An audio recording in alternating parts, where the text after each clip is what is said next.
Welcome to Life with Strings Attached. I'm your host, Jamie Gale. This week's guest is Bryan Galloup, a master luthier and founder of the Galloup School of Luthery. In this episode, we explore the evolving world of guitar making, where craftsmanship meets innovation. From the floor of guitar shows to the heart of the workshop, we reflect on how artistry, science, and sound continue to shape our musical culture. We pay tribute to the late Ken Parker, a visionary who redefined what a guitar could be, and discuss the ongoing quest for authenticity, from the design to bench to the stage. Along the way, we dive into Project Dreadnought, the future of tonewood research, and the emotional connection that keeps makers and musicians inspired. This is a conversation about legacy, curiosity, and the art of building guitars that move both heart and mind. I thoroughly enjoyed my conversation with Bryan Galloup, and I hope that you do as much as I did. It's really interesting to watch the customers that come through your show. Mm-hmm. You know, I see that, and I've seen it for a long time, on how customers are taken with things, not even guitars, whatever it might be, but that's our subject. But not in that scale, in that rapid fire of a show, and watching people come down through. And when you see them lock in on something, you'll go, oh, he likes that. I mean, not me, you can see it from across the room. They come back to it. You know, they're trying to figure out, is that how they're going to spend their money, or how does that fit into the collection, or justify the cost, whatever it might be. But it stops them in their tracks, and it has to. You're at the NAMM show with 100,000 people, and you're in the Boutique Guitar Showcase, which is only remarkable guitars. And so I have this conversation with guitar makers, like, what are you bringing? What are you going to do when freaking Doug Cower shows up with 5 hot pink guitars, which your eyes are just drawn to over and over again? How are you going to get their eyes on your guitar when that happens? You know, what are you doing? And that's the name of the game. You know, the Boutique Guitar Showcase in itself, the concept was, how do these artists and guitar makers hold their own against a Music Man or Martin or Ernie Ball, whatever it happens to be? And it was, oh, this has to be enough of them, and they have to do something truly interesting to demand the attention, to succeed in making a noise and drawing attention. Otherwise, this isn't going to work. And so, yet people still, you know, my job as a curator is to select things that way, but I still want the people bringing guitars to be conscious of, what am I bringing that's going to compete in this context for the benefit of my own business and the customers. Coming from my standpoint as an old school guy, I mean, I bought my Stratocaster 56 for $250 because it played well, and I've played it my whole adult life. And it's pretty hard to get past a 56 Strat or a Blackguard Telly or a 57 P bass, you know. And I've always been a Fender guy because they're just so rough and tough. They're like a hammer. Les Pauls, it's not that the pegheads break. I know that seems to be something people talk about, but I've had a lot of Gibsons that aren't broke, you know, that I own. I don't break guitars. But when you see an instrument at the Boutique Guitar Showcase, great example, and it has certain definitely programmed CNC cut elements, but done incredibly well. They've passed the threshold of just using it to cut holes in the guitar and have created an artwork that is unique to them, that certainly will evolve.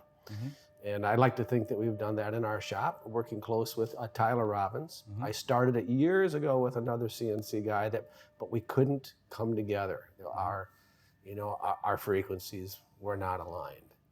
But when you see them at the shows, you go, oh, he's just not cutting a hole because other people are cutting a hole. He was inspired by something. That's the very thing that captures the customer, and you can see it in them. You know, you say it's relevant to the conversation of guitar, which is, of course, important. Which is relevant. It contributes to the conversation. So you're adding something. The conversation was better because of what you did. In that context, what I just said is the thing that's relevant. It's not just that it has holes. It's creating another language that is certainly going to evolve. It inspires a certain level of wonder. You know, so there's lots of guitars that work just perfectly fine.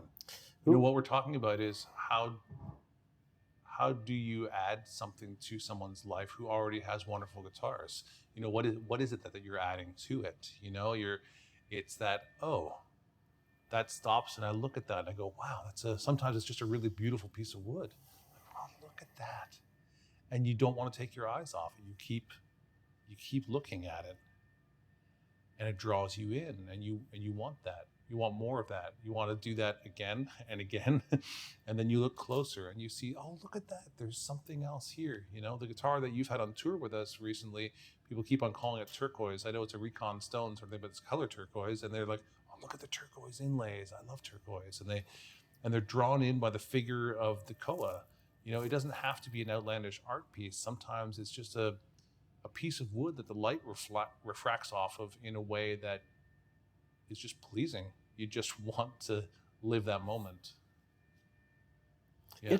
It's not always easy to do. If you're going to try to explore that, you know, you can dump your inspiration pretty good after about 2 or 3 months on something you're trying to grow. And oh, it's growing. I've reached plateau. Okay, now it's happening, and then pow, you hit a wall again. And you can't just do the same thing over and over and over. You know, we can't, anyways. Our guitar is the same thing over and over. No one's going to say, change the body style, change the cutaway, change the wood that you select, change the way that you tune it, change the way that you voice it, make the sound hold it. They don't get to do that. I make the musical instrument. But I like to think that the artwork itself can lean toward what they like, but still fits within the category of what I'm trying to say on that. Yeah. With that being said, there was one electric guitar bass at the Boutique Guitar Showcase. Forgive me, whoever it is that made it, you know, I should remember.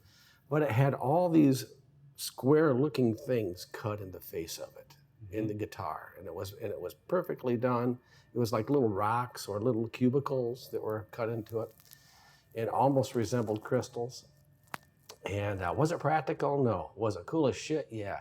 Did I see more people go up and look at that over and over and over and over again? Because that definitely captured something. They were looking at that. I mean, for me, if I look at it, I'm like, you know, how the fuck did he do that? Right. You know, I don't get this. I mean, was it wood? It was quite a few years ago. Yeah, it was cut into the wood. Yeah, so that's. Was the one Michael Greenfield walked up to and said, "We have a winner"? It's Yort from Red Lair, yeah. And he did this thing where he cut the wood into cubes, and then they were like, it was basically the guitar was pixelated and falling into a black hole. Yeah, like the pixels were sort of falling away, and it was done so well that you're right. Michael Greenfield walked up to it in Berlin, actually, which is where I found Yort in the first place.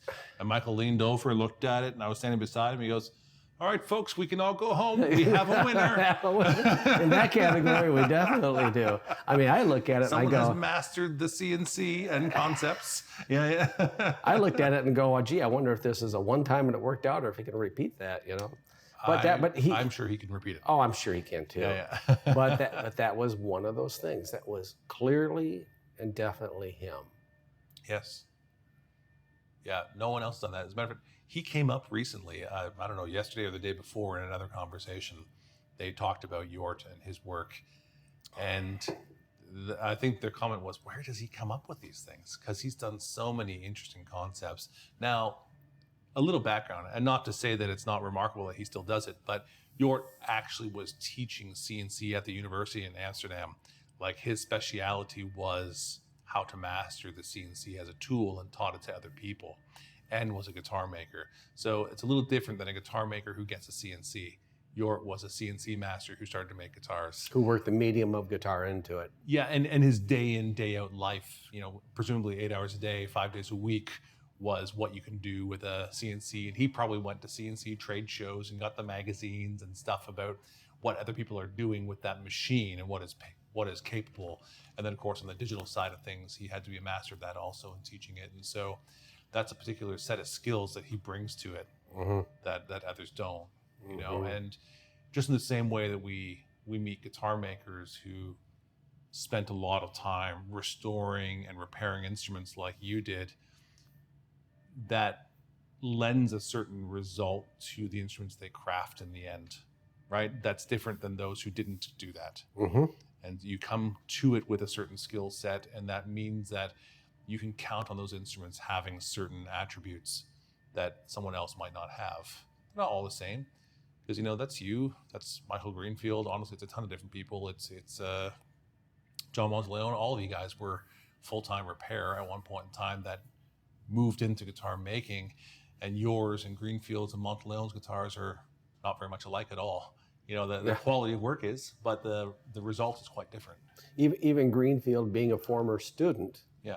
of this shop here in Rogers Heights a long time ago, his guitars are just uniquely his, and uniquely Canadian. You know, he followed that Larrivee crossover nylon string, and then he evolved. Well, of course, he made his bigger bodies, but he evolved into something else, and he ended up with his own package. We talked about that today, you know, and tone is a big portion of that, especially in acoustic guitars. Well, tone's an important thing, but acoustic is just so fragile to get those things to sound correct. And Michael and John Monteleone have definitely done that, and it's real hard to have this conversation with uniqueness and tone without talking about the late Ken Parker, which is a very tough situation for me. I almost can't speak about it. There was a video of him recently passing the torch, and I could not watch it. It took me 5 tries to get through that. He was unique, and he was a luthier's luthier. You can say you're original and you can fly your flag, but then you go stand next to Ken Parker and he just fucking banged it out, you know. And you looked at it, you go, wow, is it okay if I swear? I hope it is, because that's the way it was. Everything that he did was for a reason, for a purpose. It was him. He came from very intentional. Extremely well had purpose. It had meaningful. It was meaningful. It had purpose, and his guitars did sound great. But when you were looking at one of Ken's instruments, you were looking at him, his personality. I mean, talk about a fella that would laugh from his gut and made you feel good to be around him. And I saw him many times inspiring luthiers, not making them feel, not belittling them. And even though he had mountains of, expertise and experience behind him, it was just a testament to him. He never gave off the master vibe. He never gave off the, you need to kiss the ring. You never had to kiss Ken's ring. And I got to be honest, I don't mean to talk shit about other people. I don't mean that. And I don't mean there's people who actually ask you to kiss the ring, but there's definitely bravado that's given by a number of people. But hey, I've accomplished something. And there's none of that was there with him at all. The last time I saw him was at the last Woodstock show. We had a few phone conversations after that. But here he is, well mastered, extremely well accomplished. And it was like, Jamie, I got this thing I want you to play. When you have a minute, can you come over and play it? And he was just as excited as he might have been 40 years ago. And he had brought his original prototype of the Fly, the super thin carbon fiber that basically almost had no body. And he took me into the back corner away from everyone else. Just play it. Tell me what you think. And then I sat and played it. And it's not that I'm a masterful musician, but he genuinely just wanted to sit and hear guitar also and have you play it. And he's like, oh, I love that. He's like, yeah, do that funky thing again. And he'll ask you to repeat something. He's like, yeah, play that again. Like, okay, I'll play that again, Yeah. And there was he was in it. He was legitimately in it all the time, like authentically. Yeah, and the outcry from our community has been substantial. Well, I zip along social media and I try to stay clear of a lot of stuff. But again, even seeing that, it'll take me months to be able to go back and read all of that. Yeah. Not just because of the volume of it, just because when I read it, I have a memory. In 2017, Ken called up. He said, "You going to be at Woodstock?" And I go, "Yeah." He said, "Man, do you have a room for Ian and I?" His buddy he always traveled with. And I go, "Yeah." And it was Ken Parker and his buddy. And it was Sam Goodry and Joyce and Linda Manzer. And we all shared a house. And every day Ken got up and made pastries. I woke up every day to a cup of coffee and fresh pastries made by Ken Parker. And that's the best ending memory that I could ask for. We sat around and we talked about cars and, they're not pastries, they're like Dutch babies. I don't know what they were, but they were good. But that was a great weekend. Talking about his accomplishments, or his history or his portfolio would Yeah. be better off to say. There was a fellow there who was testing Ken, but didn't know who Ken was, because Ken, if you saw him, you wouldn't really put it together. Mm-hmm.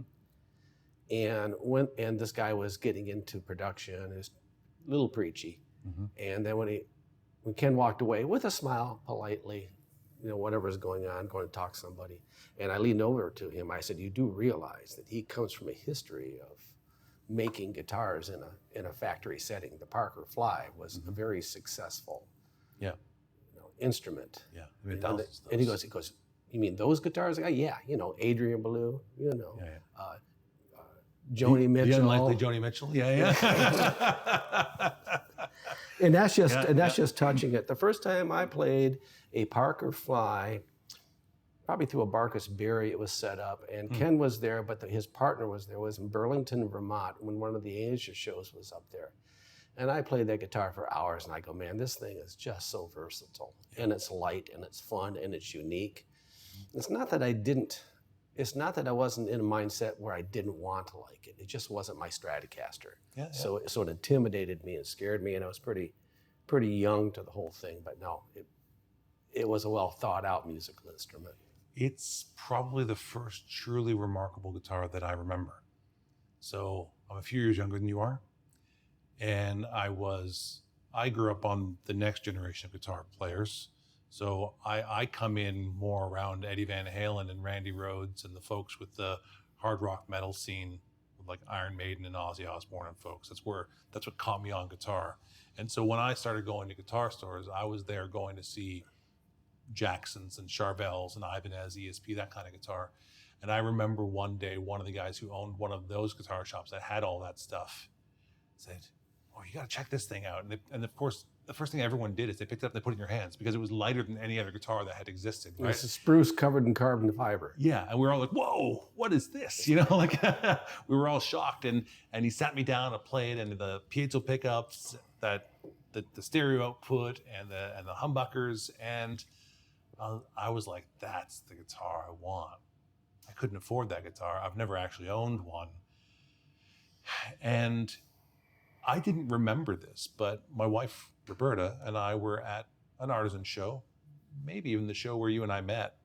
But Ken stopped me in the aisle and just sort of said, "Hey, Jamie, how's it going? How's the tour going?" and all that. And we just had a little brief interaction, maybe 2 minutes, and we walked away.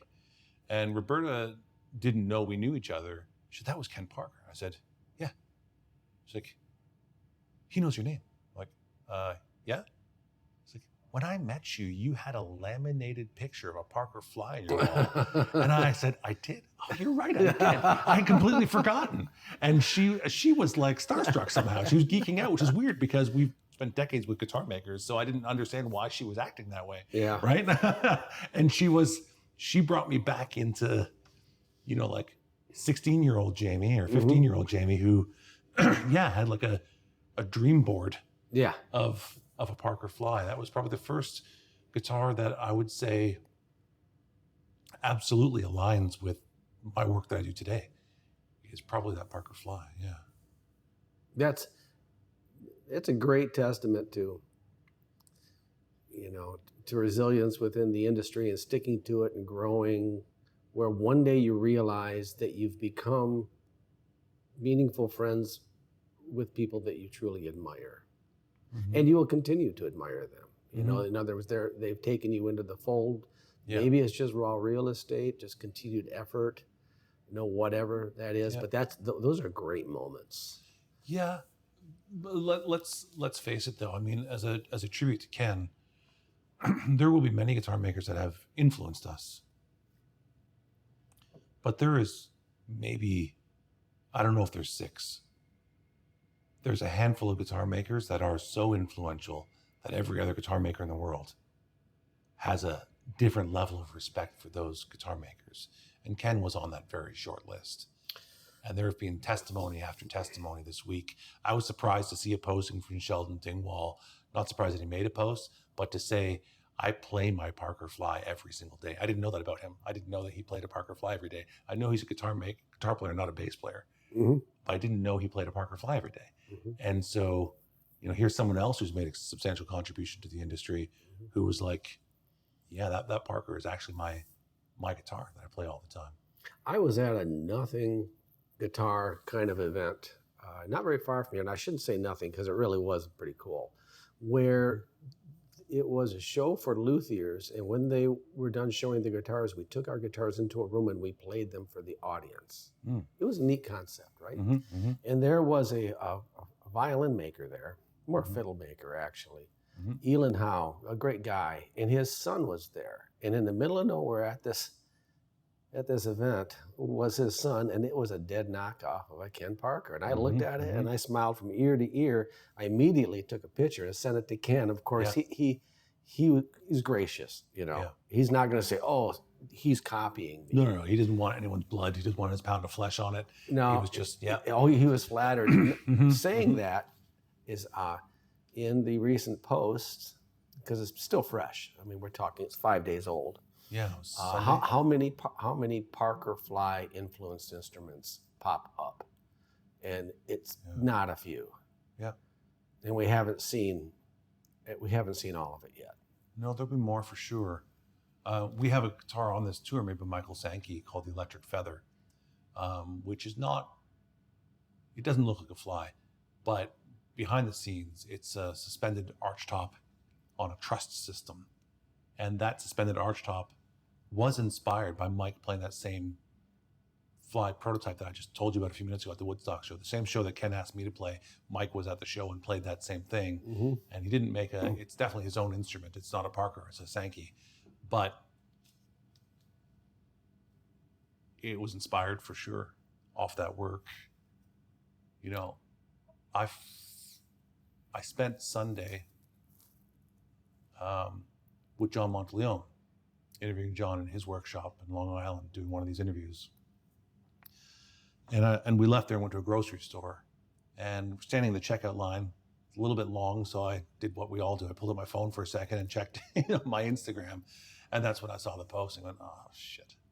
And yeah, I couldn't hold it together. I left to the RV, and I was by myself when I had the news. Well, I'm an empty nester now. Yes. So I'm by myself all the time, me and the cat. Yeah. But I got the news. I just sat there, and of course, it didn't surprise me because I knew what was going on. Yeah.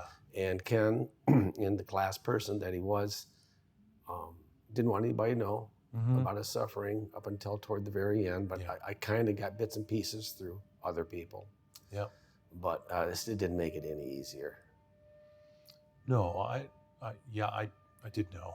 We had a scheduled interview, and he got on the call and said, there's something wrong with my voice. I've never had laryngitis before, but I might have laryngitis. That was maybe 60 or 90 days ago. And I said, I didn't know the full extent, and he didn't communicate that. And I said, if it's just like laryngitis or whatever, how about, I'll contact you next week and we'll see if your voice is better, because this will be a permanent record and we'll see how it goes. And then we never rescheduled at that point in time. But, it was an interesting symmetry for me to have spent the morning with John and then to find that out in the afternoon, because, those are probably the two most influential art shop makers of our time, I think. Benedetto, but John Monteleone. I like Benedetto's work, don't get me wrong. He didn't change the way we view, it doesn't change the way I view archtop anyways. I think he makes a really great archtop, don't get me wrong. That's what I was about to say. Ken redefines that, and even Monteleone redefines that. I played John's very first archtop. He has it there in his office, and it's an archtop. It archtops, it does everything you expect it to do. But then he evolved into something else. And his archtop guitars have extreme dynamics and fidelity that is not associated with that mid-range punch that you get from the traditional archtop, and that the archtop players want. That jazzer archtop. That is not what John is building. John is building something that has fidelity much closer to a flat top guitar, but still is an archtop guitar, and that's really interesting. And so it's not to minimize the great quality of work that other archtop makers do, but to me, John's work has a separate sort of subcategory, and Ken's work has an even almost an alien subcategory for the art shop. I had a word that was banging around. Alien probably is more appropriate. Yeah, you might grab a Parker art shop and pick it up for the first time and go, has this person even seen an F5 or a Dequisto or something of the sort? And of course he worked on a ton of them. But the point is, it's so much of a departure, that it's like picking up a Teufel guitar or a Matsuda guitar. Sometimes you pick up those guitars and go, where did this come from? Like the most experienced luthiers go, how did you think of this? Yeah, what were you thinking? Yeah. When you did that, what were you thinking? What mushrooms did you have in your when this thing happened? But it's great when you see that. I mean, not only do those type of luthiers think outside of the box, the box wasn't even in the county, when they're making that. They were just, it was just free thinking. When I think of a Parker Fly, there's a lot of things that cross my mind. The exoskeleton concept and light and definitely that cool design. And I don't know, it's not mid-century modern. I don't know what it is, but it's very cool. It definitely has its characteristics. But did you know that the truss rod in those guitars were a guitar string? Yes. And not many people know that. Think about the guitar was so well designed and engineered that there's no carriage bolt in there. There's no double action truss rod. It's a guitar string. And I think it's like a plain steel 15,000 string. That's all it takes to give it the minor adjustment that it needs. I mean, there's a tension issue. To make it worthy throughout humidity changes. Yeah. But the whole guitar is encapsulated in carbon. Yes. But Ken, how'd you think of that? What would everybody else? Oh, that's going to break. Ken goes, no, that's going to work. Let's just do this. Yeah. If you're, and that's exactly it. So there's knowledge and there's understanding, and knowledge can help you say, I'm going to choose the right truss rod for this. Understanding can say, well, this has a resistance of this, and truss rods are a bit big, a bit heavy. I'm trying to reduce the weight on this thing. What does it really take to just put that resistance in place? That's understanding. And he understood it, and understood the materials to sort of say, no, it's just going to need this. It probably only took a 10,000s, but he put in the 15 instead. It was small. Like overdid it, right? So that it could last over a long period of time. And strings have some level of stretch and give over time too, right? So you got to do something. He understood the boundaries of the engineered properties of whatever he was working on. Yeah. And it's just not guitars. He's a killer machinist. His shop probably. You're a machinist. I'm a trained tool and die maker. Yeah. And so Ken and I had a connection there, but he stayed with it, and he stayed with it in a more organic way. I was trained in a very rough, tough shop. They took no prisoners, but we were working for customers like Ford and Chevy and Chrysler and Dodge. So that was high speed, low drag, let's say. But Ken, his use of his abilities to be a machinist came from a different spirit. Joe Glazier has that too. There's no doubt about it. Dan Earlywine also has it, but Ken did some pretty cool stuff. And he's also a guy that, let's say, we were at that cottage I was talking about in Woodstock, and I think it was 2018. I'm not sure when it was. Wasn't the last one. And they had upgraded me to some convertible sports car. And he goes, oh, you got one of those? And we went and popped the hood, and he sat there and told me about that entire engine. And he was right. He says, this car has a titanium chassis. It has this. It has this. I can't compete with that. I wouldn't try. That's where you check the oil. That's what Jamie knows. No, that's where someone else checks the oil. Linda Manza was standing there. She took a picture of us both. And I'll send you that picture. Both of us leaning over the hood, and she was back there shaking her head. She goes, boys, boys, boys. Yeah. Will be boys. Well, she is an interesting two vehicle. Last time I saw her car, she was driving a Subaru, I think, in her driveway. Yeah. But she also has an old, you got to know how to fix something VW van, right? You can't drive those things if you don't know how to do something to your carburetor. Or does anyone own a VW van they don't have to fix en route? Yeah, well, I've had Volkswagens before. Right. So she doesn't fix anything to do with the cars? I don't know. I don't know. Or she was just enjoying saying boys, boys, boys. You know, that's probably knowing her and knowing how much she's into, knowing how sentimental she is, and how much she is in tradition, and how deeply, you know, she feels things. That's probably her first vehicle. It's just not going anywhere, or it's right in there. She's had it for a long time. I'm gonna guess. She, I think she did this big. The only reason I knew, even if she had it, she had made some posting because she drove it across America to see like the big Joni Mitchell show that Brandi Carlile sat on stage and sang with Joni. I think probably to help make sure that all her parts were covered because she's fairly along the way at this point in time, Joni Mitchell. And there was definitely that spirit of her youth, like, hey, I'm driving my Volkswagen across America to see Joni Mitchell, you know. Cedar Creek Custom Case Shop is your premier fretted instrument custom case maker, and we invite you to create a musical instrument case unlike any other, one that's unique to you. Every Cedar Creek custom case is hand-built by highly skilled craftspeople using only select woods, Providence Forge hardware, and premium instrument-friendly materials. At Cedar Creek Custom Case Shop, we are dedicated to helping you design the case of your dreams. Find out more at cedarcreekcases.com. This space is normally reserved for brands who make stories like this possible, like the Dario and the Cedar Creek Custom Case Shop. If your company belongs in this conversation, let's talk. We partner with brands who value craft, culture, and the quiet power of a well-placed idea. Ken Parker was there too. I just saw a posting on that recently, and it's that show, and Linda met up with Ken. I'm not making this up. I'm just piecing this together. Am I remembering that she stopped in to see you on the way across America? Yeah, but she stopped in a couple times on trips. Sometimes with Peggy, sometimes by herself. But if you research that a little bit, there's a great picture of Ken and Joni Mitchell sitting there. No, that's not many years ago. No, it's like in the last couple of years. It's not very long ago at all. And I look at that and I go, right, there's the epitome of that. You know, look at that. Just two old friends hanging out. Yeah.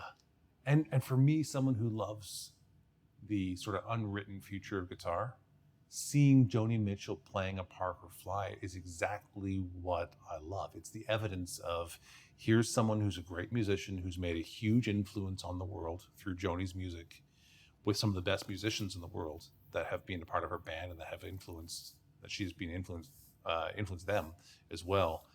And there was just a point where she was like, no, this thing's got that piezo pickup, and I'm going to play this very modern looking guitar for someone who people try and put in a box as that folk singer, you know. And it was so weird in the 90s to see there's Joni Mitchell with this guitar, and I love that.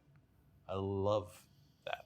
One of the best pictures of Joni, one of the best Parker Fly promotional pictures is Joni Mitchell standing there and she's smiling. She's got her legs separated out. She's got that Parker Fly, you know. She's probably doing some groovy dance. It was caught at the perfect moment. But I go, man, I wish it was my guitar she was doing that. Yeah.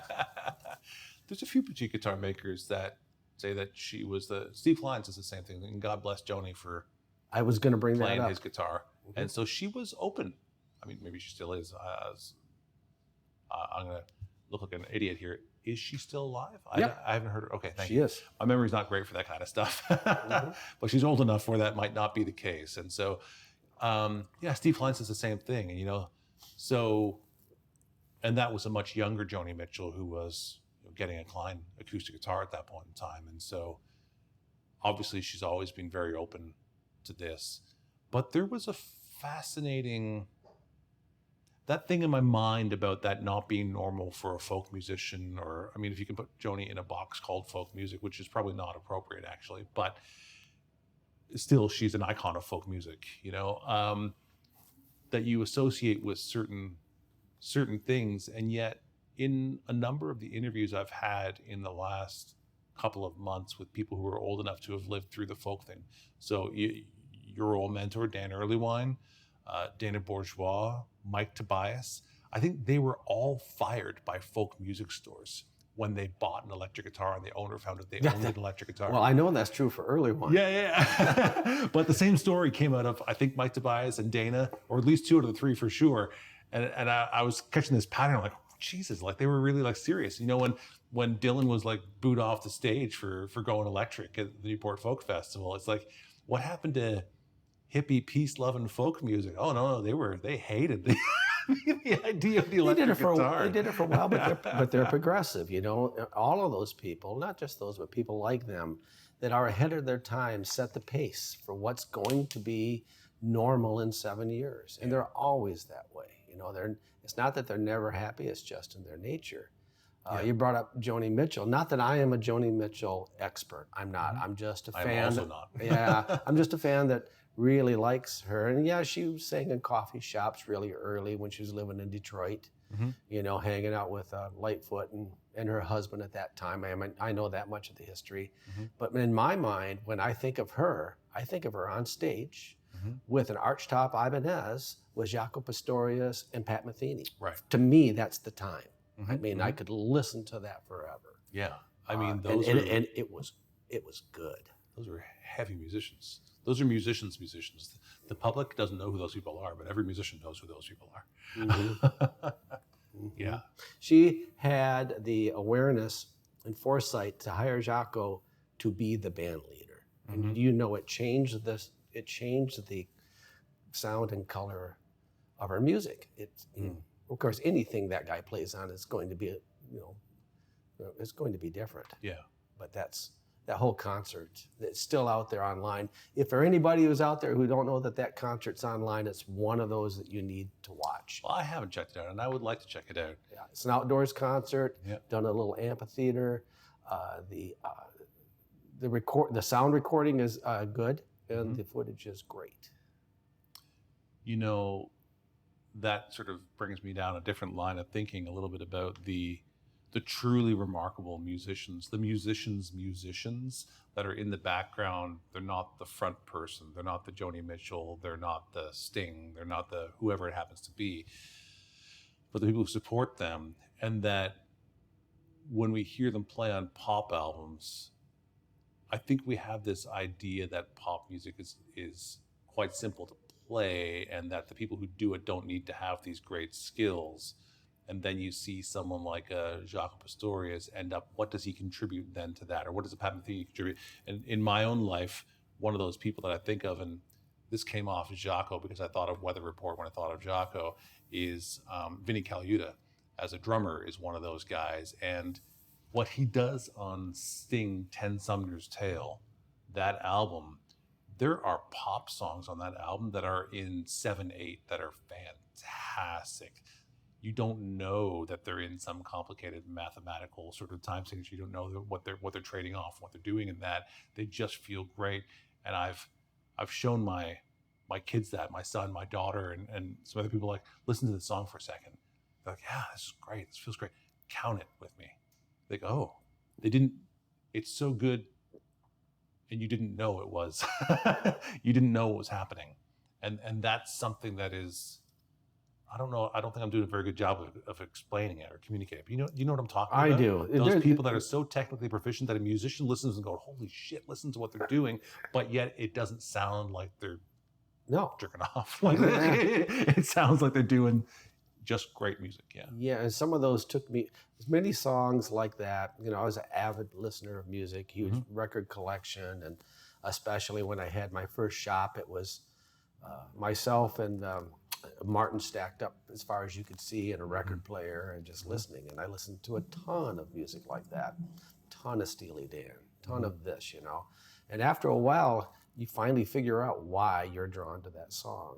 And it's not just because it's this. It's like there's something in there that is engaging at a different level. You know that thing where they're playing a beat, and all of a sudden, as soon as they just drop a beat, you're engaged. Yeah, you know? exactly. And there's many songs out there. Steely Dan was just, yeah. I mean, everything to me, and I can't speak for other people, but for me, everything that they ever did holds up today. I can put on a decade of Steely Dan right now and have a pretty fucking good time.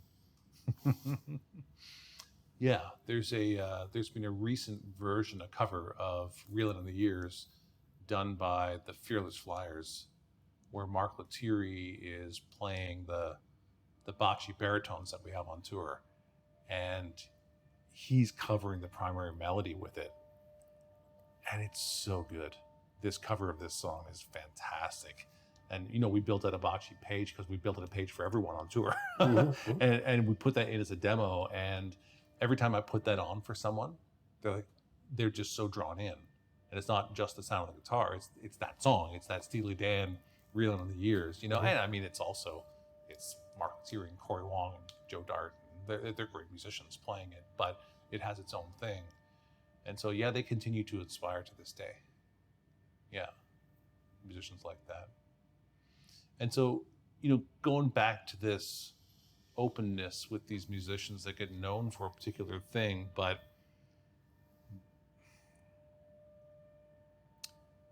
there's this feeling that happens over and over again where we feel like it's all understood, and that if you do this kind of music, you play this type of instrument. Yeah.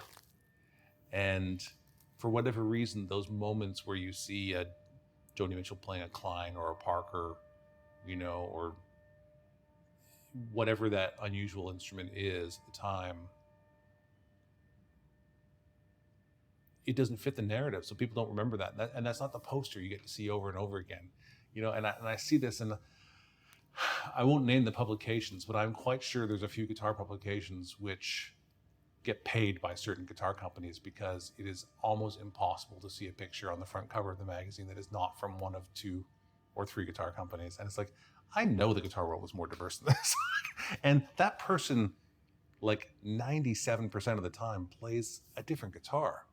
Why did you choose that picture of them playing that guitar on the front cover? And I think there has to be a paid for. We'll give you some money if you use that shot. It's a real shot. It's not a lie. Yeah. But that's not what represents them. But then that becomes the narrative. That becomes, that's a hegemony at that point in time, right? It becomes the thing because someone says it's the thing, and that becomes the popular narrative. And I guess it's part of marketing and branding, but it somehow feels inauthentic to me. And so those moments where you see those musicians, and you hear that Daniel Lehman got fired for buying an electric guitar because he worked at a folk store, An ES345, ES345. to be specific, yeah, or whatever it was. Yeah. No, a lot of times, of course, it could be the performers themselves and loyalty they have to the brands that gave them a guitar when they were nobody and they needed something. And I know that happens. Mm-hmm. And there's other stuff, and it's part of the system, it's part of the game, and I understand that. But it also is great today to see the young musicians that are hitting the scene, and that would be Billy and Molly and those people. Of course, they were branded with Thompson. You're talking Billy Strings, Molly Tuttle. Yeah, Billy Strings is from like right here. Okay. Yeah. I used to go to festivals where he was he was a young kid, and just ripping the shit out of it. And every time you saw him, he was just better and better. The campfire or whatever we were doing. Yep. And then the next thing you know, he was Billy Strings. He was whatever he was. But you see them playing the Thompson guitars is what I believe. And that's them staying loyal to someone that viewed their talent and wanted to be a part of that with them. Now I know, of course, Billy now has Martin guitar endorsement. They're making Martin guitars, making a Billy Strings model, not one, but I think 2. Good for him. And I also saw recently with Sierra Hull. Now Gibson's making a Sierra Hull F-style mandolin. One's more decorative and one is not. I think more power to those guys. But I do often see them with their original instruments. And I'm trying to think who, not Molly, but who's Sarah Hull. It was Weber mandolins, who was a good guy. They became associated, a long time ago. Back to the Billy Strings thing for a second. I'm not sure that he's one of the people that we were talking about, but I spent a day at the Dario last week, and they were telling me they had just come back from the IBMA, the International Bluegrass Music Association. I think that's what it stands for. And they were saying they'd noticed a few years ago that a number of the young players had switched over to like heavy nickel strings, like not acoustic guitar strings, but they're playing like a heavy gauge electric guitar string on their dreadnoughts, playing bluegrass. There's something about it. They switch. Have you heard anything about this? No, news to me. Okay, well, it's not going anywhere then. But well, strings are a goofy thing. It's a fidelity issue and it's an impedance issue. And everybody says, "Oh, I prefer this string." I go, "Well, on that guitar and that application, and on your guitar, and some guitars you can put a string on that will benefit a high fidelity instrument, and it's not going to sound any different because the instrument doesn't have the nuances to let that through." A great example is when I ship an instrument down to Dream Guitars, let's say, who are lovely people, and I truly love working with them. But I ship them down with John Pierce because I've actually developed the sound of my guitar around what those strings had to offer. Right. And it was a collaboration. Yes. Right. And then, but their thing is they like to have everything strung with the Dario light gauge so that that's taken out of the picture. And I go, well, that may be true, but my sports car, has a Holly 4-barrel on it, and it's supposed to have this octane gas in it. And I don't want you putting regular gas on it. Well, these guys here, when you're talking about nickel strings, I can think of several reasons, but you never can tell what it's going to be. But then when you see them playing it, it makes total sense. Yeah. I would never have thought of it. Yeah, the string thing is interesting. Well, you're a vintage guitar authority / enthusiast / nut, if I may say Junkie. So. Yeah, junkie. In a way that I am not. I don't have that background, but the assumptions we make about guitar strings today are just not what the history was. So, those Fender guitars in the 1950s and 60s, they were shipping with really heavy strings. Heavy were they strings. not? What were they shipping? Do you know what the gauges were? No, but they were heavy because no one knew that they were going to be bending strings. They were electric guitars to be played on stage in jazz or whatever. Yeah, so like the same thing you would put on an R-shop guitar or an acoustic guitar, it was just being put on as a nickel version. A 12. Like a 12 to 56 or 53 or something. If you get old vintage guitars in and you look in the cases that are out from under the bed, those are the strings that are in there. They're not super slinkies. They're not 9s. They're not 8s. Yeah, they're far from it. Even though many people, went that way, many people think that B.B. King played heavy strings when he really played very light strings. Another great example back into bluegrass is Tony Rice and his guitar. And I don't think I'm speaking, outside of the box here. It's kind of well known. I think he played Vinci strings, but that guitar was set up with really low action and light strings. And I think it gave him the ability to really, maybe not so much when he was younger, because younger guys seem to really like to hit it heavy and have heavy strings. And as they move into 35, they start lightening things up. But if you were to play that guitar like many would, it would buzz like crazy. He just had an incredibly good mic. He just had an incredibly good setup that really, complemented his style. Yeah, it wasn't an article, I did a small little bit in our newsletter recently about the evolution of acoustic guitar, and that, for much of the 20th century, we were chasing volume, but that's not what we're chasing now. And so I remember the first time going into Groom Guitars in Nashville with a new acoustic guitar brand that was really made for being on the stage. It wasn't about acoustic performance, it was about stage performance, amplified performance. And whoever it was working the store. It was not George, but the guy who I had to get past in order to get to George, took the guitar out of the case vertically with like an E major and went bang. And if it didn't sound like a cannon, it just went back in the case and said, "We're not interested." And that is not at all what many people are looking for today. And today it's not that the guitar doesn't need to be loud, but we're much more interested in the guitar responding to the least amount of input possible now, rather than hitting it as hard as we can and saying, "Does it cannon?" We want to touch it as lightly as possible. We want to press that. When I talk with some of the world's best guitar players, they're talking about like efficiency of movement. They're talking about, I want to press that string down to the fret with the least amount of effort I could possibly put into it, because I need to put that energy somewhere else, especially if it's a really progressive player who plays a lot of notes or very quickly. Then when they do that stuff, they don't want to be fighting their guitar. And the volume thing is taken care of. It's not that it doesn't have to have a decent amount of volume, but it is not the primary function of modern acoustic guitar players. What they need is ease of play, a tone with little effort. So minimum input, maximum amplitude is my perspective anyways, as to that's what I'm seeing. And I sort of liken that to sort of saying that we have the synthesis of the Stratocaster and the Martin coming together, where, you know, we've all had both long enough now where we know a guitar can play like a Strat. We don't want to fight the guitars like a 70s Martin, where, you know, they just came in with such high action and you play the big 2mm pick, you know, and you fought for that damn thing. It's like, oh, what's the matter, son? Your fingers hurting? You know, like, we laughed at you, right? Like, yes, sir. My fingers are hurting. I'll try. I'll smile. I promise. Yeah. You know, not today. Those were a lot of work, man. Yeah. And if you came over from electric guitar, you're like, why is this so awful? You didn't understand. I didn't understand, because I actually started on electric guitar and eventually bought an acoustic guitar.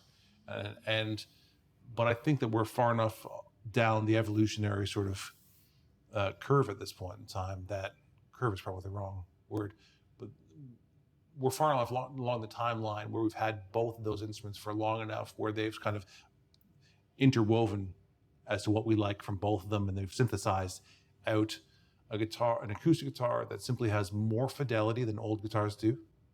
And I know there's lots of vintage guys who are going to be upset with me for saying this, but they might say, oh, that guitar is too bright, because there was a time where I spoke with people, acoustic guitar players and bass players, who would say, oh no, we don't change our strings. We don't, you know, they had in their mind this more dull sound.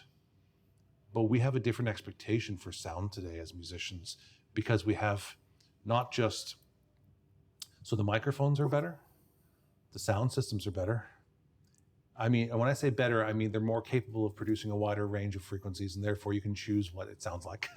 Okay. And so you have this fidelity there that you pick up a guitar, and when the guitar doesn't have that fidelity, because a new stereo system has a much higher fidelity than an old stereo system does. And although we might like the warmth of the old system, if you're used to hearing this really high fidelity sound, now when you play something old, it sounds a bit like, you know, when you get your hand in front of your mouth, you're missing the top end. And so one of those people say, oh, this new acoustic guitar sounds too bright. But someone who's coming over from the electric side and who's expecting fidelity, they don't hear that as too bright. They hear that as possibilities and responsiveness. I can make that less bright with my fingers, you know, with my palm. I can round off that high end with how I attack the guitar, but I can't put it in when it's not there. I just said a lot, but I'd like you to respond to it though. No, that's okay. That's okay, because we're covering a lot of stuff. Yeah. And the crux to the middle of that is the flat top steel string guitar now is all grown up. It's a completely different instrument by its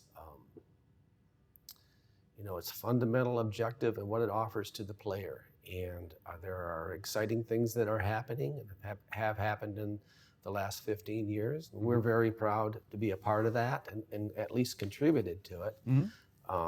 But there's a lot of things there. When you talk about an old vintage instrument, it's not all old vintage instruments, because there are certain Martins and Gibsons from the 30s that they're unsurpassed, and they do have great high end, but they unsurpassed for what? Oh, just overall tonal complexity. But it's not every one of them.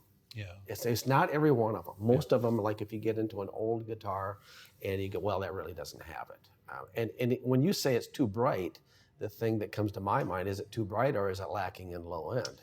Well, so you and I had a moment here in this shop 2 years ago where you pulled out a pre-war Martin And you and I have gone back and forth on whether or not you're going to send guitars out with coated strings, which I ask you to all the time. But you, just like you talked about, you use your John Pierce, you developed your sound around, which I tell you is good for 3 days. But what about after those 3 days?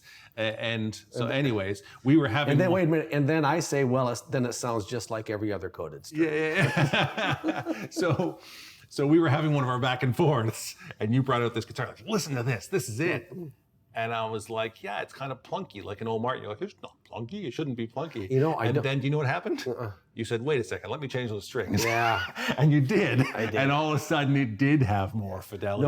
But I'm not trying to make fun of you in this one. Let me finish making that point. The point is, actually, you're okay with the sound of a guitar with what I consider to be dead strings. That is not a bad sound to you. Yeah. I hear it and go, it's a little lost. It's a little plunky to me. Yeah. But that was very normal. And when we listen to recordings from certain eras, their strings were definitely what we would now call dead.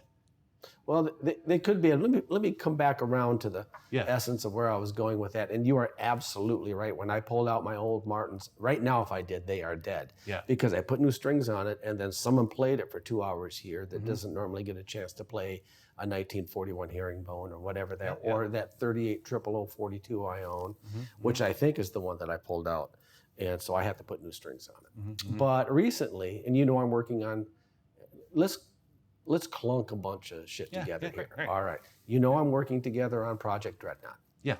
All right. And that's going to be a significant, undertaking. Yes. But what I was able to do was sit there in collections of people who knew what they were buying, either for, significance in history or because they sounded great or both. Yeah. I just went through and played some of the very best pre-war Martins ever in one collection. I'm not talking. Can we bring our listeners into that for a second? Can we bring our listeners into that for a second? So you and I know what Project Dreadnought is because we've been talking about it for years. So Project Dreadnought is a collaborative effort with you, Joe Glazer, Dustin Miller. Yep, and Tom Nania. Right. So those four, you've been working on this project, and just sort of say it in an elevator pitch. What is Project Dreadnought? So in the first place, it started out with many years ago. 2013, I took Joe Glazer into a sound lab that I had put together, which is literally, I believe, the first of anything where I was trying to stitch together a very, clinical and repeatable way of making an acoustic guitar to get a bass down. So that I got to teach this to people, and I need to know what's going on. But right then I realized, hey, wait a minute now. I got these cogs that I've developed along the way. Yeah. Don't forget, there are other people involved with that. There were significant things that was definitely my spirit that was in there, but that's what Joe saw. Later on, at that point, I said, now you realize with this, we can reverse engineer old guitars. And he thought about that for 10 years until finally said, I'm ready to do that. So what Project Dreadnought is a research project where you sit down, and we're not trying to pump anything into it. We're not trying to say our opinion on this. Matter of fact, we're running from that, but we're sitting down and doing very scientific research on about 300 incredibly significant instruments from the 30s primarily. 1941's about the latest, all the way back to the first Dits and Dreadnoughts. And these are performed by weight, by deflection, by resonant frequencies, by second order harmonics, by bridge admittance. Tom Nania. Once we started it, it was just Joe and I, but immediately we knew we needed more experts. Yeah. And Tom Nania, I said, well, I can't do it without him. Yeah. He's the next level guy. Yeah. No matter what anyone. Tom's an acoustic engineer and physicist as an education. So he brought the rigorous science to it because he's trained, educated acoustic. And one level past that, he also hung out with the guys in the violin world, and he's connected to that. So I mean, he has a lot of people that he, what we're doing now, just like the acoustic guitar and the version that I'm making today, let's say it's a more modern as come of age. This is paying attention to tradition. But if you really want to learn about that, the guitar market's so far behind the violin market. It's not even a comparison. They all got decades to catch up. That's what Tom paid attention to and brought it into the guitar world. Which, when this book comes out, it will set the pace for what will be the new next exciting chapter in that, something that was borrowed from somebody else, from brilliant people that we're adapting. But Project Dreadnought it'll be a book where people will be able to open it up, high resolution pictures of guitars they are never going to be able to see in their life. They'll never be able to touch, certainly not like I did. I mean, I'm a guitar person. I devoted my life to it because it was something I believed in and was passionate about. Did I love them? Yeah, but I just, to make a musical instrument out of wood, something you cut down out of the trees, and to get the frequencies right. I mean, that's hard. And that was, I figured, well worth my time. Yeah. Now I got a chance to sit down with these instruments in a high rate I never thought I would be able to see. Joe Glazier put that together. Dustin Miller put that together. Yeah. So now they're going to be able to open up these books. They're going to be able to see the frequencies, see the weights of these guitars, see the top deflections, be able to calculate mobility, and have a next level history. Yeah, and data set.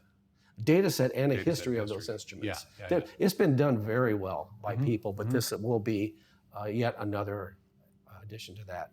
Yeah. Now we've established that there are other Martins out there that are just, you play them, you go, holy shit. That over the years, it was built correctly. The woods were right. The magic was there. It didn't collapse. Yeah. There is a thing called frequency drift. When things are played long enough, the frequencies drift together to make a magic instrument. It may not have started out that way, but sure ended up that way. Sure. But the modern instruments today that we were talking about, and the modern setup, is exactly what it is. Not everybody wants high action. Not everybody's 16 years old and their only goal in life is to be louder than a banjo or whatever. They just, that power hit. As a matter of fact, that's probably an increasingly smaller portion of the segment who might want. Roots music is so sophisticated. Yeah. I mean, those players, they've evolved. You think they're not great jazz musicians? I mean, Billy Strings is an incredibly good electric guitar player, right? Yeah, sure. I mean, that's just the way that it is. Yeah. So so is Tommy Emmanuel. I mean, that's that coming together and going apart that I'm talking about. They're woven together now. You can't treat acoustic and electric completely separately. You miss so much of what's going on if you try and treat them separately. Yeah, Tommy Emmanuel, they like his folk music and that Celtic thing, which he's so good at. I say, yeah, play some Mozart. Yeah.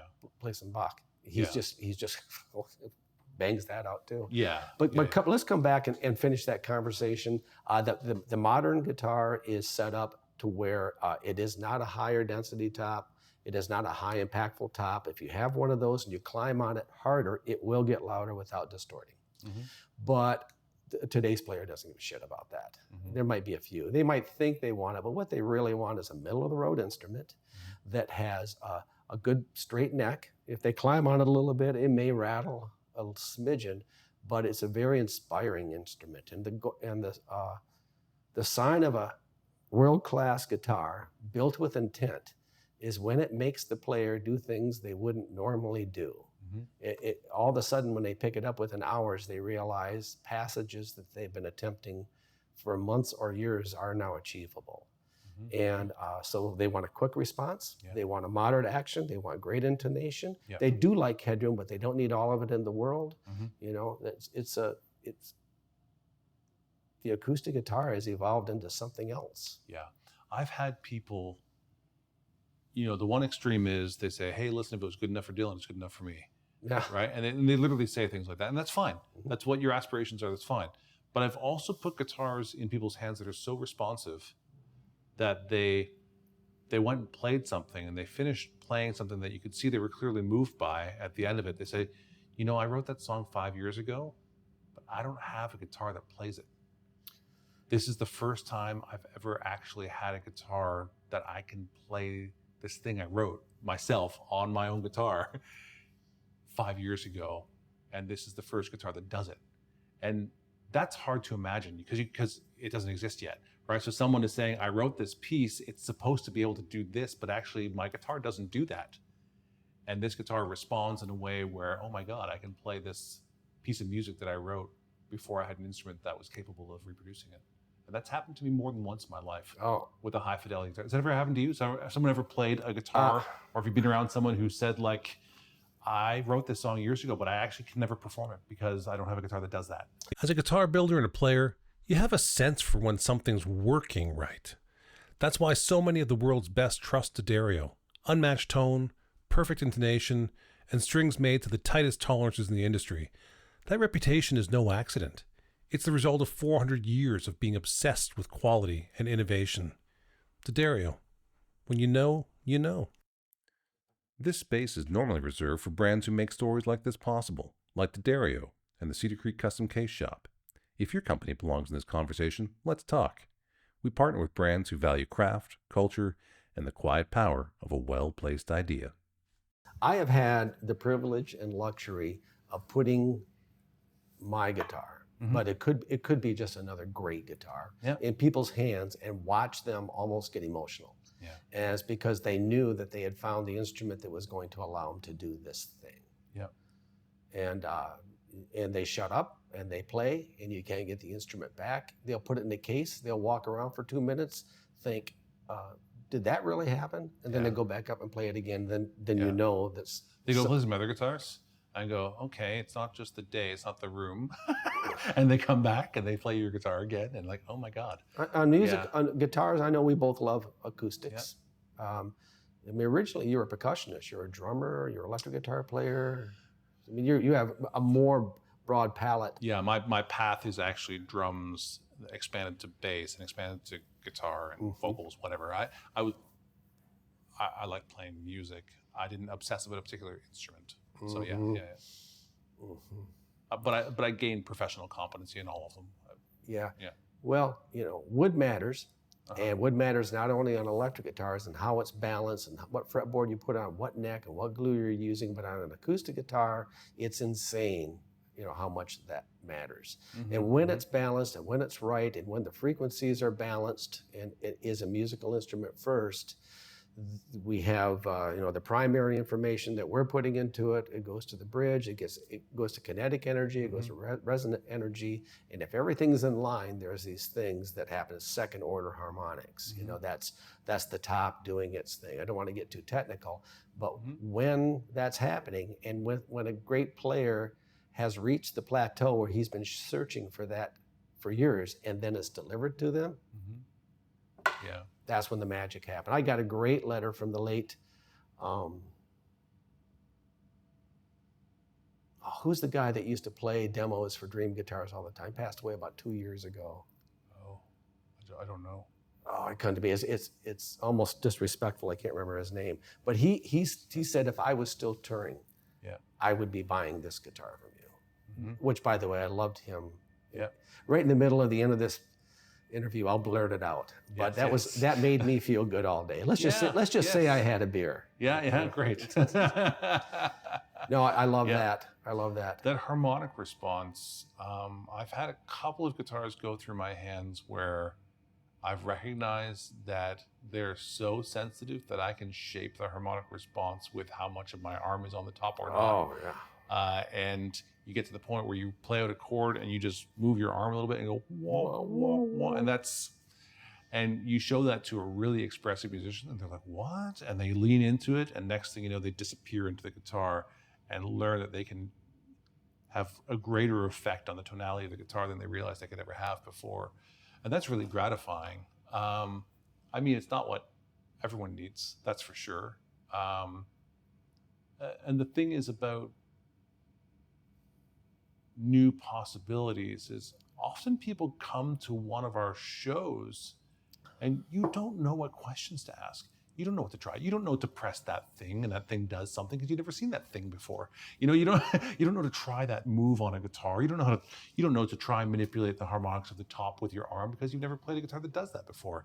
And so you're almost not capable of knowing what you can experience and what you can't experience because they're new possibilities. They're novel experiences.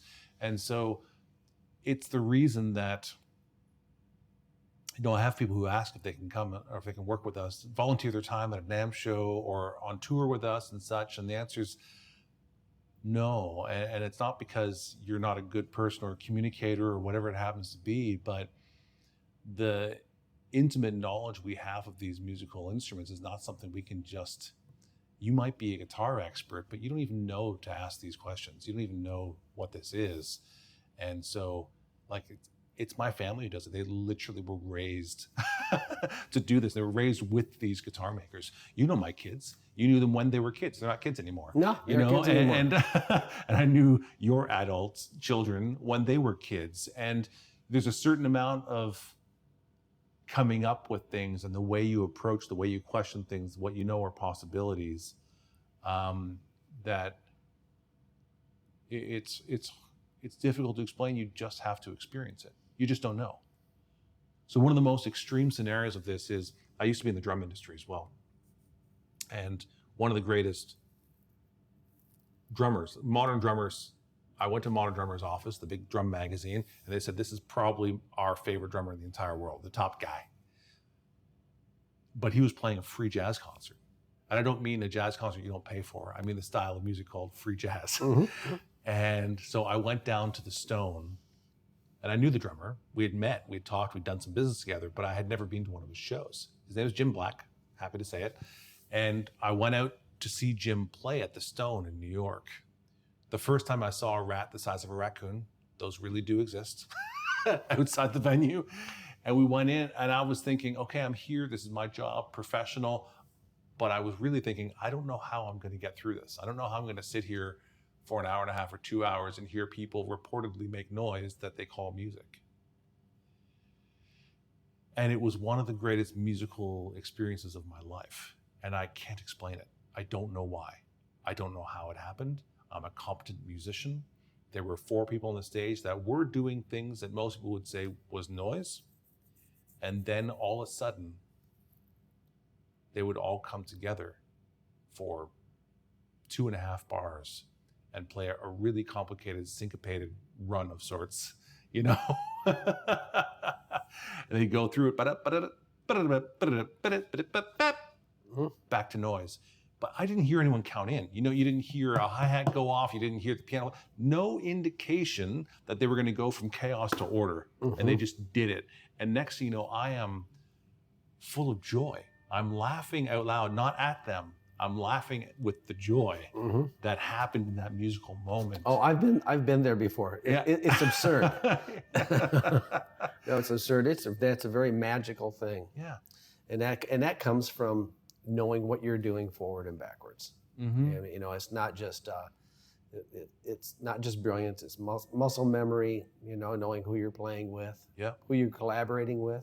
If you ever get lucky enough to collaborate with somebody, for whatever short period of time, you know, it always seems to find its insanity at some point. Mm-hmm. But you know, I know exactly what you're talking about. I've brought a few people. I brought a videographer. We shot a video one time there also. And I told him, I said, I don't know how to explain what's going to happen here. And I don't know if you're going to think this is just nuts or what. He was looking at me points of the show like, what the hell is happening? But also with a big goofy grin, not mocking it, but truly enjoying it.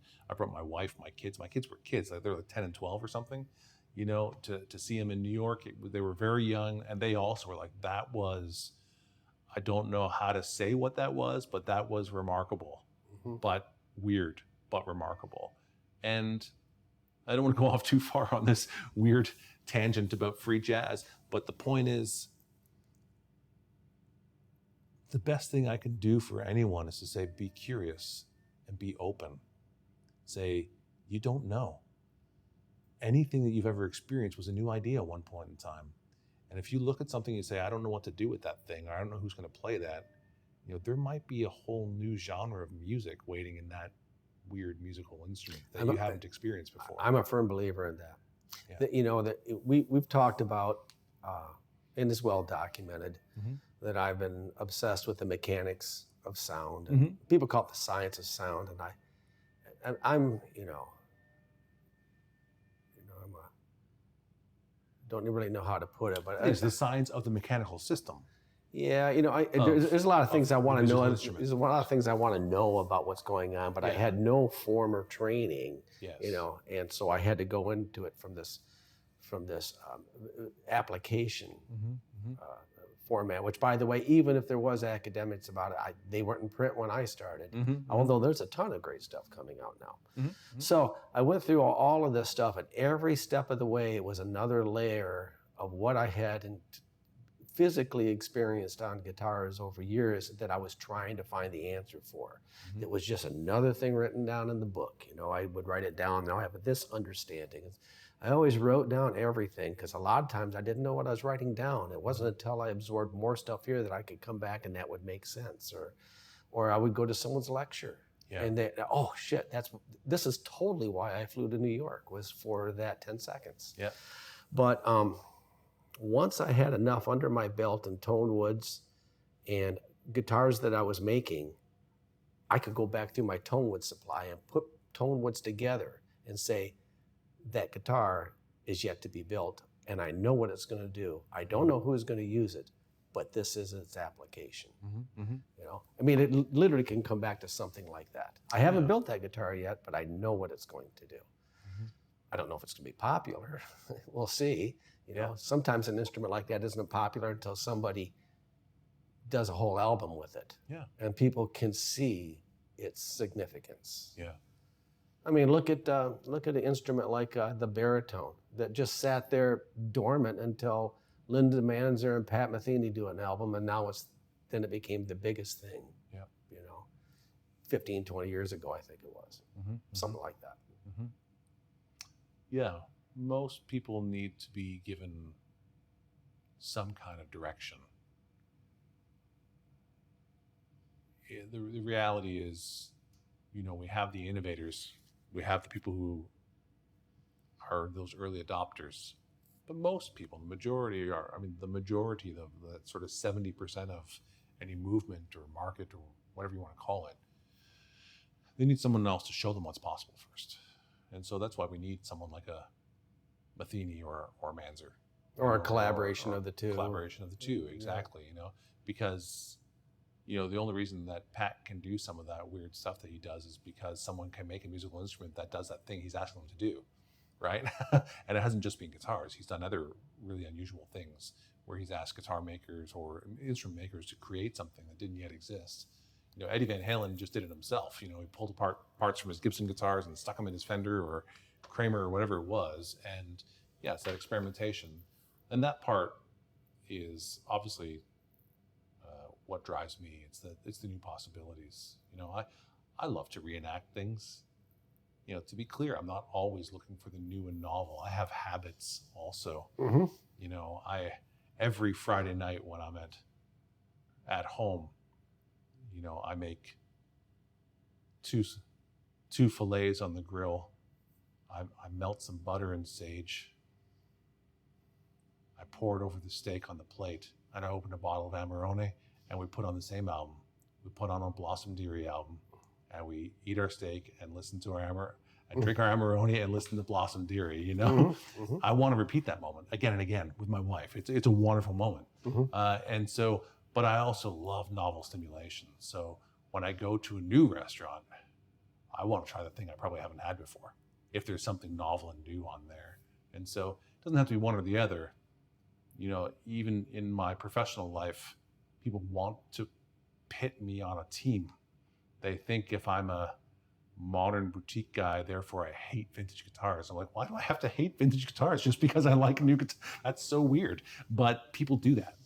And they want to be on a team, and they want to be part of a particular tribe. And I'm a citizen of the world, and I float between the different tribes, and I do it musically also, and with musical instruments also. And so, you know, I think you're clearly the same way, because you have this love of the vintage instruments, but yet you're constantly pushing new boundaries. And so let me delve into something and throw it back to you in the way where I teach at a number of guitar making schools around the world. This is one of them. I did a class with your folks earlier today. Yep. I don't know, 7 or 8 schools across half a dozen different countries, whatever it is. But this is the school of any school in the world that has a constant forward momentum. I have never returned a second time to the same Galloup school, ever. That would be true. And every time I'm here, there's something new going on. This is the only guitar making school that I teach at or attend every year where I walk through the door, and what did I see this time? I saw a bunch of small 3D printing machines set up. And I saw the pluck machine went from the back part of the school to the front part of the school. And there's always something new. And then you showed me where you're at, or at least another part of where you're at with your science of sort of mechanics of the acoustic system we know as the acoustic guitar, let's say. And so it's honoring tradition while bravely moving forward is kind of how I see this. And there isn't another guitar school in the world that I've experienced that does that. And so is that just your own personal curiosity and you're sort of a victim of your own forward momentum and everyone else has to do it also? Or is there a strategy in that? Well, you know, I am definitely the common denominator. The shop is probably a continuation of my bedroom at home with my parents. When I had my guitars, I was listening to music, and then one thing later on to another, later on to another. I did tool and die, which was an amazing experience, but when I came back to work for Dan Earlywine, I was able to keep expanding. And that expansive mode within making musical instruments or whatever, it is a choice, but it's really within you. You know, sometimes you get inspired and you take something to a certain level, and it's like, oh, we're done. It's like, no, man, you aren't done. You know, because along the way there is about 20 different questions that popped up, and they're all relevant. They all need to be explored. With doing something like sound sciences, which is a big word today to me, with just trying to make a guitar that made me happy, or trying to figure out why did that guitar make that sound.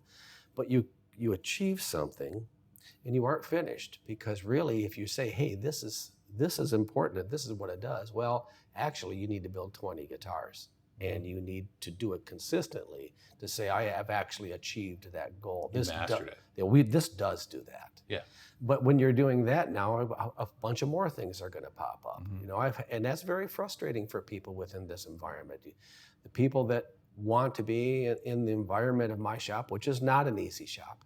It's not easy. You know, if somebody's slacking off or something's going not to potential because of the personnel that are there, they're going to hear from me. They need to do that. That's where I'm going, right? But to sit down and say, okay, now we need to build 20 guitars just to prove this point is very hard to do, because some of those are going to be built to be physically destroyed immediately after they're made and dissected, you know, and to write the recipe down along the way. So when you are working, when you come into my shop, and I am proud of this, but it was going to happen anyway, whether it was an ego thing or whether it was just a natural evolution, is there will always be something that you'll see that's new, but literally can be traced back to that first thought. What you saw the next time around, we're the ability to be able to do things and information and tools and 3D printers, and that's all available. That I don't make those things. I mean, even when we were talking about calculations of the science of sound, I didn't invent science of sound. I mean, speed of sound or density or sound radiation coefficient. Right. I was just on top of it enough to say, oh, wow, look at that shovel. Let's plug this in. Let's use this. Let's see what we can do. So the new movement is very exciting. These are exciting times. The young people, it's all about them. I'm lucky to have some people in the shop right now that walked up and said, we want that job and we're going to do this with that job. And I went, well, I can get behind that. At least I know they're moving in a direction, and they allow the shop to progress. They're as much of a part of what you see happening in the shop as me. I only gave them the idea. They view me as the founder. That's why they want me around. And they like the fact that, you know, I'm always changing something, and I may screw a lot of stuff up along the way, but we embrace it together. What we're talking about with the new CNC stuff we're working on, that's just not inlays, that will automate the way guitars are built. It is possible. It's well within the grasp to make a guitar out of alternative woods that's basically printed with new technologies that will change the way we look at the modern acoustic guitar. Will it ever take the place of a of a Laskin, a Samanji, a Greenfield, a Mario Beauregard, a Yang, a Kathy Wingert. No, there's something there that they do, but it's going to put a lot of really great guitars in the hands of people without having to spend $30,000 consistently. And to me, that's very important. And alternative woods, that's very important. Yeah. Additionally, very important. So that when you walk into this shop and we're progressing, that's really what we're paying attention to. We're saying, oh, let's change this for that. Let's try this. Yeah. The good news today is the team that I'm dealing with just lets me do my stupid shit. I think they benefit from it. Yeah, I hope they do. We talked about it over lunch. So I had lunch with some of your team today, some of the teachers from the school. Oh, yeah. Without you. And I got to tell you, when it was time to go back, I hadn't finished my meal because your guys were just insatiably curious and just plying me with question after question after question, just talking. I could take a bite in between, and it's this constant thirst for improvement, to understand. It's not like an unhealthy, we got to get more, got to be more, got to do more. It's just this curiosity and interest in self-improvement and to do a great job that I see amongst your current set of staff. And I think it's a really wonderful and healthy environment. And I told them that. I said, are you conscious of the fact that you're in a place that is really encouraging you, that there's special things going on? They said, oh yeah, we know it. Well, Will told me, said, I chose to be here. Yeah. I had other offers for places, but and I'm exactly where I wanted to be, and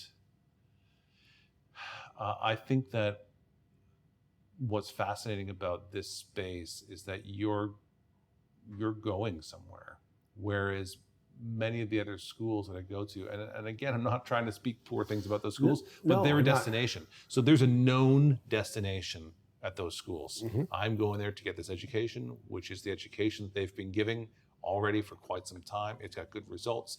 This good guitar maker came out of the school, and I'm going there to get that result too. Yeah. And you have that history as well. But when you're here, like if someone does a successive program and it ends up being here for 6 months or something of the sort, I think it's a different school by the time they're done than the school they started at. Man, you took the words right out of my mouth. Here's the deal. I've had people start the class, and by the time they get to the second term, they say, now I'm building that guitar. I go, no, you aren't. We're building this guitar now, and this is why we're making the changes. And not only that, I'm gonna do this with you, and we're going to experience this growth together. This is a very special opportunity that you have. And believe me, we're prepared for it. We've been thinking about it. And some of them are apprehensive about that, but by the time they get into it for a little bit, they realize they're getting a perspective they couldn't have gotten with us doing the recipe build. But we have to progress. The market's changing, and if something's popular now and it's relevant, it needs to be explored, and we need to work it into the class. It's not to say we don't do traditional things. I want to make it clear, and this is super important. I've worked with some really amazing people over the years, and it's been truly a luxury. We've done many great things together, and what they had to contribute at the time isn't just advancement of guitars, but just being great with people, having great runs in the school, connecting. Russell Olmsted, who now owns Third Coast Guitar Repair Shop in Grand Rapids, was an extremely effective teacher. I mean, he truly connected with all of his students. Dave Scotto, there are so many people, but things move and things change, And I'm very lucky right now to be able to work with these people in just an amazingly non-toxic situation, We come in every day, we want to be here. Yeah, as a matter of fact, one of your guys was talking to me about the fact that he just wants to work until 10 o'clock at night, and he has to. Yeah, would his name be Cooper? Yeah. well, now I can't say the rest of it, Brian.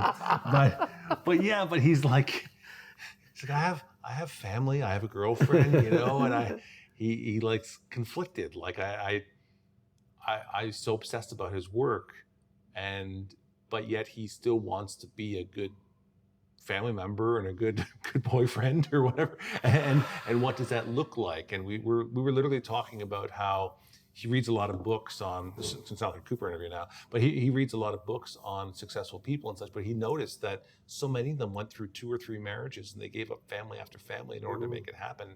Is that a necessary part of the equation? He said, I don't think it is.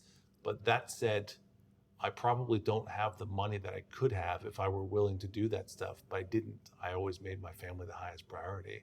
And anybody who knows me, frankly, knows my family, because my family is, I drag them around the world with me. Mm-hmm. You know that. My wife's in the other room right now. My son's filming this. Mm-hmm. And we're about to go see our daughter and our grandson. That's because I made that the priority as opposed to just stacking the bank account in the next business accomplishment. Now, we're not irresponsible, don't get me wrong, but there is a trade-off, I think, that needs to be had, and that there's So part of my narrative is I worked with terminal patients for about 7 years of my life. Ah, I didn't know that. Yeah, I worked in respiratory with a lot of palliative care patients and in their homes. And I was young enough that very often older people saw a young person with a family, because I was married at 20 years old and I had 2 kids, successively right after that. And they would over and over again tell me there is nothing more important than the people you love. None of it. Nobody dies and puts on their tombstone, CEO, owned a Ferrari, had lots of shit, vacationed in Hawaii. That doesn't make your tombstone. Mm. It makes loved by, mm-hmm. They loved, husband to, wife to, father of, mother of, this is what matters on our tombstone. And I think it's important to carry that with us. And it's a big part of guitar making. A lot of guitar makers are choosing a quality of life over attaining assets, mm-hmm. and accomplishments, mm-hmm. in ways. And I know your kids. I know that your family is very close to. Well, as well, my business went through some turmoil around over COVID, and actually I was starting to set my priorities and boundaries pre-COVID, and I had to start ending relationships that they were great people, but our frequencies weren't aligned, and where I was going wasn't what they wanted to do, and mm-hmm. we tried it for long enough, but I realized I had to make changes. Where that came from, my foundation was I had a great marriage. Mm-hmm. Susan was, lovely. One day she came into my life and she thought, he doesn't look too bad. I think I can fix him. Mm-hmm. We'll clean him up. But she liked what I was doing, because not only was it unique, but I was very passionate about it. Mm-hmm. I wasn't running around. I wasn't boozing it up. I wasn't, doing this. This is what I was doing, yeah. and it was solid. So we had a good family business. Mm-hmm.